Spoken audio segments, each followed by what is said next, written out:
The Apostle Paul tells us in Romans 8:37 that as children of God, we are more than conquerors through him who loved us. I like that phrase, more than conquerors. It's filled with so much power and encouragement. It means we haven't just won the battle, we've won the war. We are more than conquerors.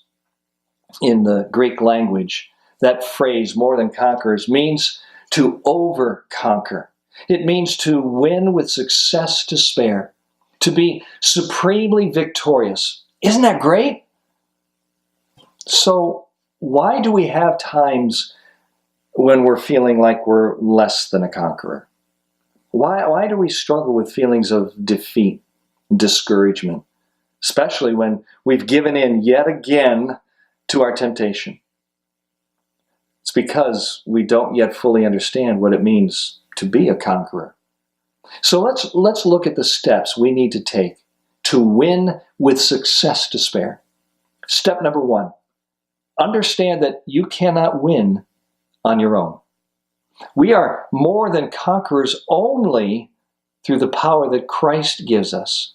And he gives us that power not because of anything that we've done, not because of anything we're capable of doing, but simply because of his amazing love for us. So let this truth sink deep into your heart.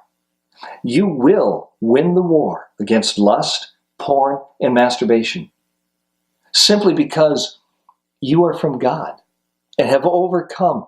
For he who is in you is greater than he who is in the world.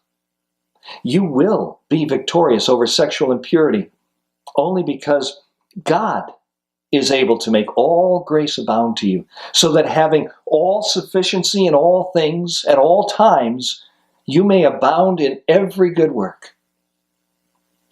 Guys, on your own, you will fail. But you're not on your own. Paul declared in Romans 8:31, "What then shall we say to these things? If God is for us, who can be against us?" Never lose sight of the truth that according to the riches of God's glory, he grants you to be strengthened with power through his Spirit in your inner being. So, to win with success to spare, number 1, understand you can't win this war on your own. Number 2, you must believe, be convinced that God has a plan for you. Paul assures us in Romans 8:28 that all things work together for good. You aren't doing that work. God is. For it is God who works in you, both to will and to work his good pleasure. Never forget, guys, that it is God who is able to do far more abundantly than all that we ask or think, according to the power that is at work within us. We keep talking about God's power, but just think about that power that's at work within you. Our God is the almighty, most holy, sovereign God of the universe. He has the power to create out of nothing. He can part the water. He can move mountains. He can heal the sick and raise the dead. God can do anything. Now, as you begin to realize his limitless, infinite power, consider this. God says, "I know the plans that I have for you. Plans for welfare and not for evil. Plans to give you a future and a hope." Guys, God has a plan for your life, a plan for your good. So when you're feeling defeated, when you're discouraged because you let your guard down and you momentarily fell on the battlefield, remember God's plan and God's power is still at work in your life. And then step number 3, pray, pray, pray. Invest time on your knees, talking with your Heavenly Father. Tell him your frustrations. Tell him your fears. Admit your failures. Cry out to him from your broken heart.